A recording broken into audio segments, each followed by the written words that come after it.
We will now have the discussion on the book, and I request the three reviewers of the book to please be seated, and I would like to briefly introduce the reviewers. Professor Rajendra Chenni is a literary and cultural critic.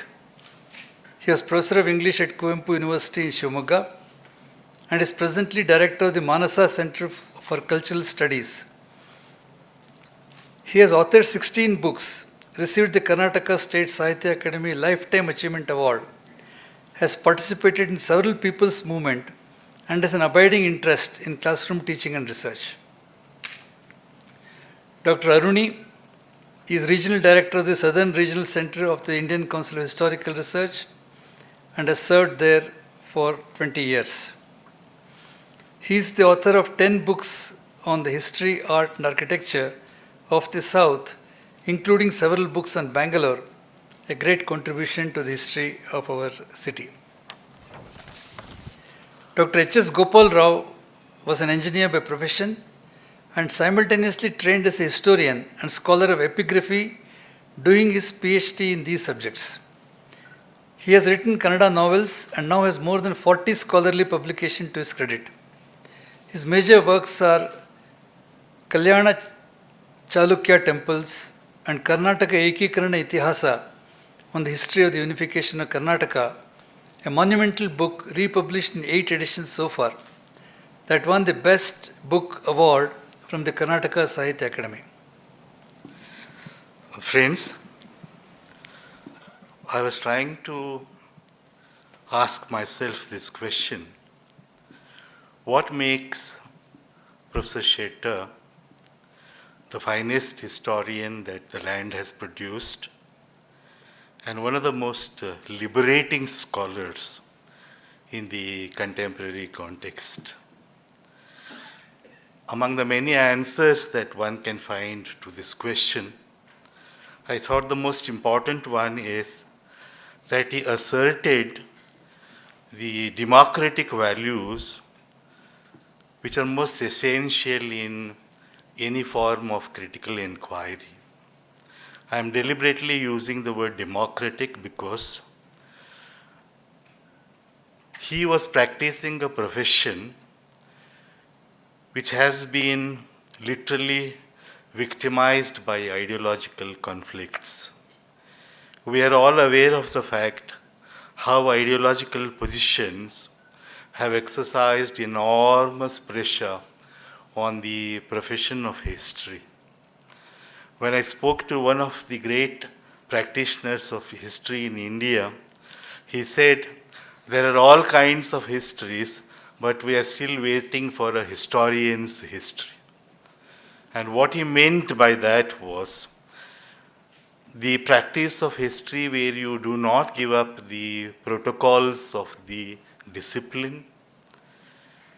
It's a practice of history where you are aware of a whole hinterland of research work that has been done by your predecessors.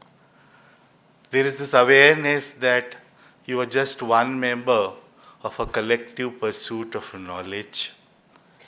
And it's also a practice of history which ultimately is guided by the search for the truth and the whole truth.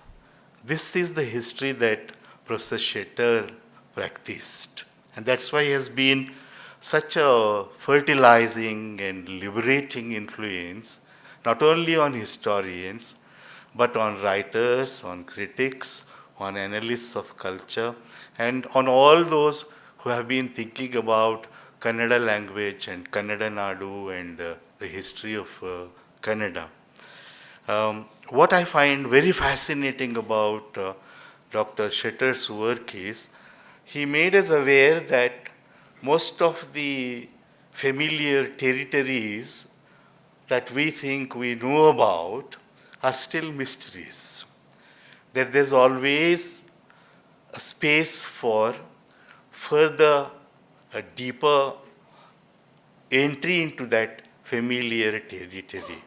And this has been the guiding force of the way in which Dr. Shetter went on reinventing himself as a scholar.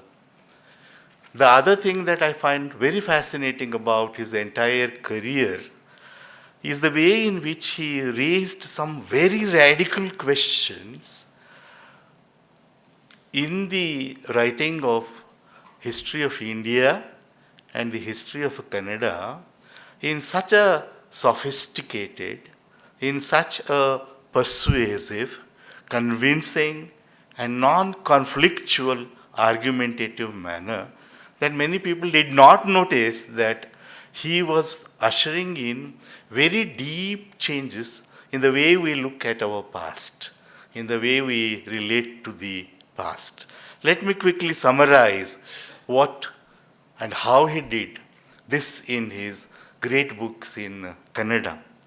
For example, Shangam Tamilagam brings to our understanding the fact that there were very small linguistic communities on the border between what we today describe as Tamil Nadu and Kannada Nadu. And it is the small linguistic communities which fought a pitched battle in order to retain their identities. And by doing that, they were also interrogating the hegemony of Kannada on the one hand and the hegemony of Tamil on the other hand. And I can't think of a historian who looked into this period, who looked into this cross-cultural interrelationship between Tamil and Kannada, and discovering that probably the most meaningful role was played by those communities which were not there on the center stage at all. This he does in his great book on Kannada and Tamil. In Halagannada, he probably confronted us with the greatest challenge to one of the sociological paradigms we have instinctively believed in. This is the paradigm of Samskritization and Brahminization, where it is taken for granted that all those peoples and communities which are lower in the rung, in the social rung, or maybe in the hierarchical structure of the Varna system, they are always caught up in the process of emulating those who are higher up in that hierarchy. And M.N. Srinivas was the one who floated this. It was found to be very useful by historians and sociologists, but Professor Shetter raises a very fundamental question about this particular paradigm in Halagannada. We have always believed that the artisans, those who engraved the inscriptions, and those who worked as artisans in so many other fields, did not possess knowledge.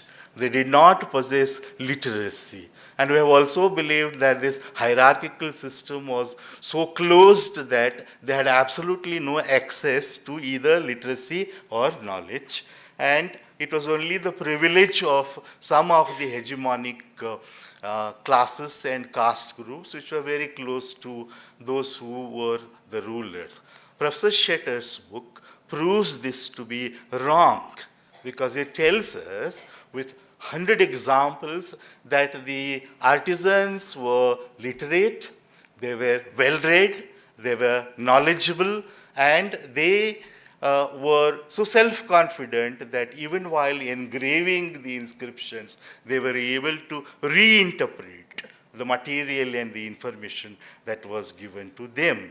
In the book that has been released today, which is a collection of essays Professor Shetter wrote over a fairly longish period of time, we confront once again the challenge to reformulate our understanding of Indian history, because he takes us as the first beautiful sentence in the text tells us, he wants to make this long journey with an artisan, Chapada, who came from Afghanistan, today's Afghanistan.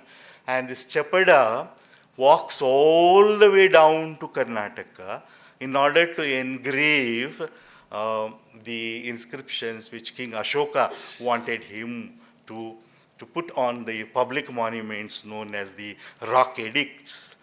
And with such great narrative power, Professor Shetter takes us with Chapada, we start discovering so many things. One of the first things we discovered was that these artisans were not, only skilled, mechanically trained individuals for whom somebody would write with a piece of chalk and they would engrave it. That was not the case at all. In fact, Professor Shetter goes to the extent of telling us that Kautilya made that error of denigrating the artisans because, to quote from the book, again a very beautiful sentence by Professor Shetter, he tells us that Kautilya had seen state-dependent artisans, he had not seen an artisan-dependent state. And that's the reason he writes this book, in order to prove that far from being anonymous, far from being illiterate and outside the domains of knowledge, it is these artisans who created the world that we know, the world that belongs to our past. He does that in the book that has been released today. So in book after book, without using the rhetoric of egalitarianism, of trying to create a cultural space for the subaltern groups, Professor Shetter did it probably more powerfully than those who preached that kind of a model to us. And this he does by what I described earlier as a democratization of the very inquiry into the fields of knowledge, because he takes us with him. He piles facts and facts before us, and he tells us that probably there is another way of looking. It's like giving you a small nudge and saying, no, why don't you look it from another perspective? And you start doing that, and then you discover that by taking up a slightly different perspective, probably you have been part of rewriting the entire knowledge that has come down to us from the disciplines of history and sociology. And I don't think this is a small achievement. It's something very great, and I feel that we are yet to discover the significance of the work done by Professor Shetter. I don't think when you read this book, you feel that this is yet another book which compiles so much of information about artisans and about the various models of Buddhist architecture, and also tells us about the linguistic issues involved. It raises very important questions. I'll just mention 2 or 3 of them because we have a panel and each of us has to speak only for about 10 minutes. Well, look at the questions. You have the artisans like Chapada coming from a cultural linguistic space where Kharosti and probably some version of Prakrit, not our Prakrit, another Prakrit was spoken, and they come here, find the patronage of the merchant and the trading class, and earlier of Ashoka himself. And once the patronage is lost, what happens to these artisans? How did they commingle with the local linguistic communities? What was the nuance they brought to our culture since they became a part of us? Nobody asks that question. Professor Shetter raises that question.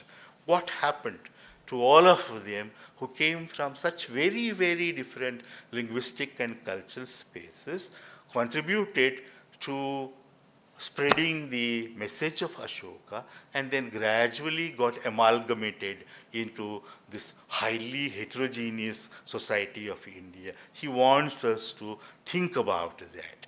He also wants us to find answers to the question, how is it that many of these artisans who acknowledge that they are artisans, who acknowledge their gurus, their upadhyayas, etc., but yet they find themselves in a position of power where they can patronize the building of a Chaitavana or a vihara or a place where the relics can be kept.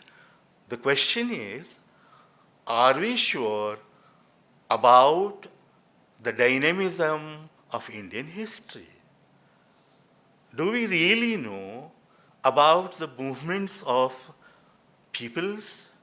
Do we really know the constant reformulating of interrelationship between classes?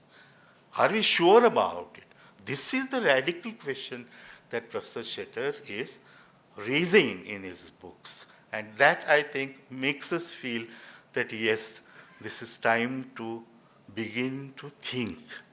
This is time to begin to probably try to understand how history should be written. And that, I think, is the best tribute that one can pay to Professor Shetter.